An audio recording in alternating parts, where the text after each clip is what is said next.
This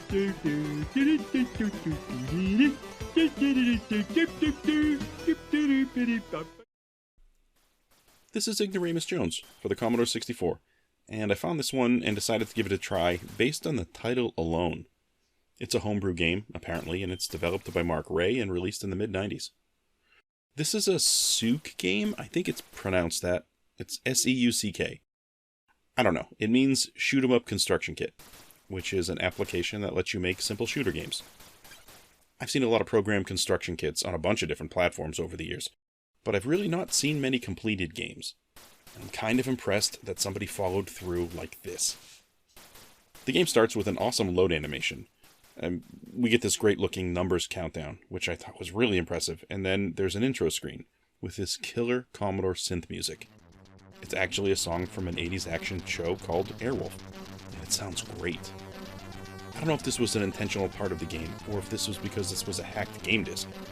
These types of flashy synth-filled intros, they're very common with Commodore games because so much cracking happened in the 80s. So much, in fact, it's sometimes hard to tell what is cracked and what isn't. But the music is only for the intro, which is a little bit of a bummer, but not too far off for Commodore games. I always want music in the middle of my games, but I'm also sure the construction kit had limitations.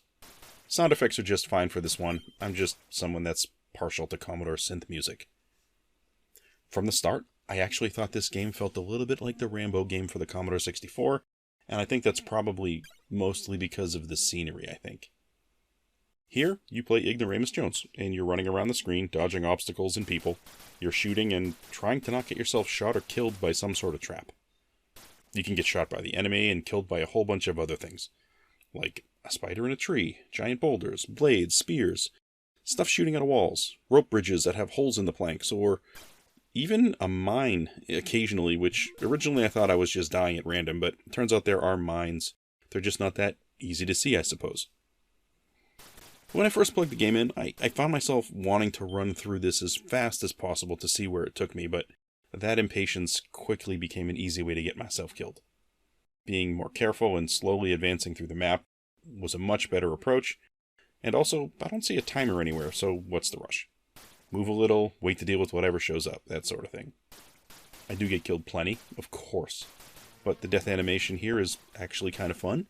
Your character sort of flops over backwards, and I think it just looks cool. It's much better than just a flickering sprite or something disappearing on screen. I like it. I do also see these little icons every now and again to pick up, and they look like little diamonds, so I do try to scoop them up, but I don't really know if they mean anything. I mean, there's no manual that I can find, and there's no score displaying on the screen, so I'm not sure if they're of any real benefit. Also, there are these little things that pop up from the ground in a few places. I suppose they look like worms, but I just don't know what they are. I know that if you walk over them, they appear to die. I played this one for actually longer than I thought I would, and I found myself getting pretty far. I can easily get as far as this big set of double doors. And this is sort of the section where things kick up difficulty just a little more. You get a big explosion, and then when the doors break open, a whole bunch of enemies pour out. And there are too many, it seems, because the game is really starting to flicker. So I'm guessing we're pushing the boundaries of what the system can handle. This is as far as I generally got with the lives given. You get a little better than that, of course, but if you want to get really far, if you use save states on the C64, you can get a lot further along in this one. We have a jungle section, of course, that's pretty common. And then there's this rope bridge area where the planks fall away and you die. Actually, there are 2 rope bridges. And then there's a couple of different temples, and the temples have different traps inside them, different paths and what have you. And I think overall the scenery shifts between a reasonable amount of different areas that you'd expect for an Indiana Jones type jungle adventure. And it's also filled with plenty of ways to get yourself killed. One screen actually has 2 airplanes strafing and dropping mines around you. Eventually you make your way to a building and apparently your love interest, I guess.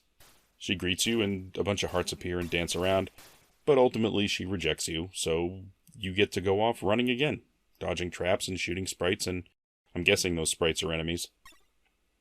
It's not that easy at first of a game, I guess, but Ignoramus Jones has the same pattern for enemies and traps. The rope bridges are going to fall apart the same way every time, and traps are going to trigger in the same places. So if you play this one a bunch of times and you're patient and you pay attention, you're going to be able to get your way through the enemies and get yourself to the end of this one. It is a Commodore 64 game, so we're not talking a game with the most spectacular of handling or the greatest length of play, but it's sufficient for that console, and, I think it works. I do find that shooting on an angle is not very useful, or at least not useful to me. I just can't seem to get my hands around the timing of shooting up at an angle. But shooting straight ahead or left and right, they work just fine for me, and I seem to get pretty far that way, so no big deal. Well, that's all I have today for Ignoramus Jones for the Commodore 64. I'm really happy that I stumbled onto this one. It's pretty cool, different, and I think I would have really liked this one as a kid. I mean, especially considering I was such a big fan of that Rambo game. Well, that's all I have for today. Thanks for stopping by the channel, and hope to catch you on another video.